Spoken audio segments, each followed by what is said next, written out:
Hello friends, immune system की series में आप सभी का बहुत बहुत स्वागत है। मैं हूं डॉक्टर एम पी शर्मा। हमारे शरीर में कई तरह की दुश्मन कोशिकाएं बन जाती हैं। कभी जो हमारी सेल है वही हमारी दुश्मन कोशिकाएं बन जाती हैं। इनको मारना बहुत आवश्यक होता है, वरना हमारे जान पर संकट होता है। हमारे इम्यून सिस्टम उनको कई तरह से मारता है, लेकिन एक तरीका यह भी है, पानी पिलाकर मारना। आज के वीडियो में अपन इसको समझेंगे। हम इन दो प्रकार की सेल्स के उदाहरण से आज की बात को समझते हैं। पहला है वायरस इन्फेक्टेड सेल। ये हमारी सेल है, लेकिन अब ये एनिमी सेल हो गई। इसके अंदर वायरस प्रवेश कर चुका है और वायरस ने इसको अपने कंट्रोल में ले लिया है। इससे वायरस का डीएनए तैयार होता है, वायरस की प्रोटीन तैयार होती है और एक वायरस से हजारों वायरस बन जाते हैं और ये वायरस इस सेल से निकलकर नई सेल को इन्फेक्ट करते हैं। तो इसको मारना जरूरी है।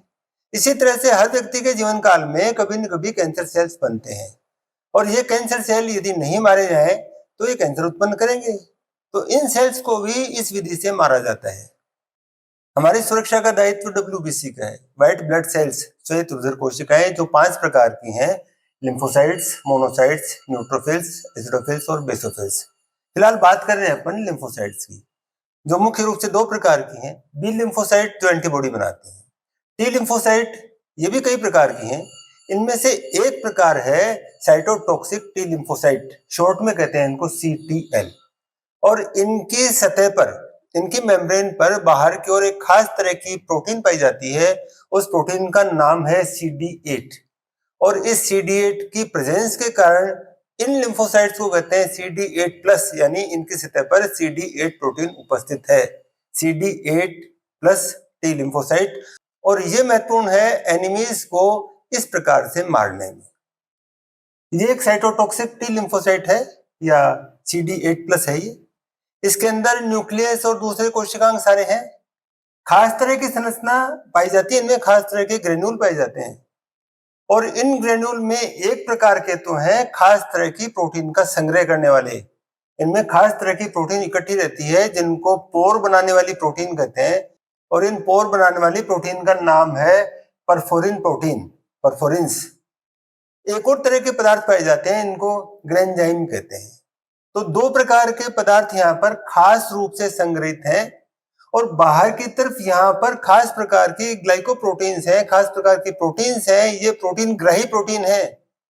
ये किसी दूसरी सेल के एंटीजन को पहचान कर उससे बॉन्ड बनाती हैं, उससे जुड़ती हैं।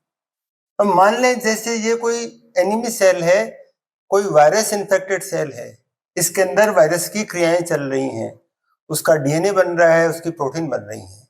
तो ये असामान्य कोशिका हो गई और इस असामान्य क्रियाओं के कारण इसकी सतह पर खास तरह के एंटीजेंस प्रकट हो जाते हैं। खास तरह की चीजें बनकर इसकी सेल की सतह पर बाहर आ जाती हैं। खास तरह के एंटीजेंस कहलाते हैं ये। और इन एंटीजेंस को पहचानती हैं ये CD8+ की रिसेप्टर्स और इनके बीच में बॉन्ड बन जाता है। इस बॉन्ड के बनने से ये CD8+ एक्टिव हो जाती है। अब तक ये नेटिव थी और बॉन्ड बनने के साथ ही ये एक्टिव हो गई और एक्टिव होकर इसने एक काम तो क्या किया, यहाँ बाहर निकाली उन खास तरह की प्रोटीन्स को और ग्रेंजाइम को। ये पोर बनाने वाली प्रोटीन और ये ग्रेंजाइम बाहर आ गई। दूसरा काम ये हुआ कि ये एक्टिव होकर डिवाइड होती है, अपनी संख्या बढ़ाती है, 1 से 2, 2 से 4, इस तरह से खूब सारी संख्या बढ़ती है और यहां से निकल कर ये सेल दूसरी जगह पहुंचती हैं और ये स्पेशलाइज्ड है। ये सेल अब किसी नए एंटीजन से बॉन्ड नहीं बनाएंगी, उसी सेल के साथ में बॉन्ड बनाएंगी जिस पर इस प्रकार के एंटीजन होंगे, यानी इनका स्पेशलाइजेशन हो गया इस प्रकार के एंटीजन के अगेंस्ट में।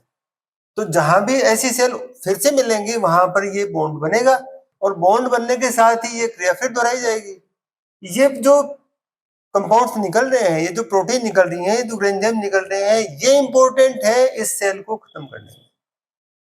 ये परफोरिन प्रोटीन्स इस enemy cell, virus infected cell या कैंसर सेल, इसकी मेम्ब्रेन से जुड़ती हैं और आपस में भी जुड़ जाती हैं और आपस में जुड़कर वो एक पोर बना देती हैं बीच में। चारों तरफ तो ये मेम्ब्रेन बन गई और बीच में खाली जगह रह गई, तो ये पोर बन गया। इस पोर में से एक काम तो ये होता है कि पानी तेजी से अंदर प्रवेश करता है, जिससे सेल का आकार बढ़ता चला जाता है और दूसरा ये ग्रेंजाइम्स ये भी अंदर प्रवेश करते हैं। अब ग्रेंजाइम का काम तो डीएनए को तोड़ना, तो ग्रेंजाइम के कारण डीएनए के टुकड़े टुकड़े हो जाते हैं। इस सेल में जो डीएनए है वो टुकड़े टुकड़ों में विभाजित हो जाता है और पानी के कारण ये सेल आकार में बड़ी होती चली जाती है और अंत में फट जाती है और सेल के स्थान पर सेल डेब्रिस मलबा रह जाता है और इस मलबे को आकर खा जाती हैं हमारी फेगोसाइट्स, न्यूट्रोफिल्स और मोनोसाइट्स, जिनकी बात अपन ने अभी की है।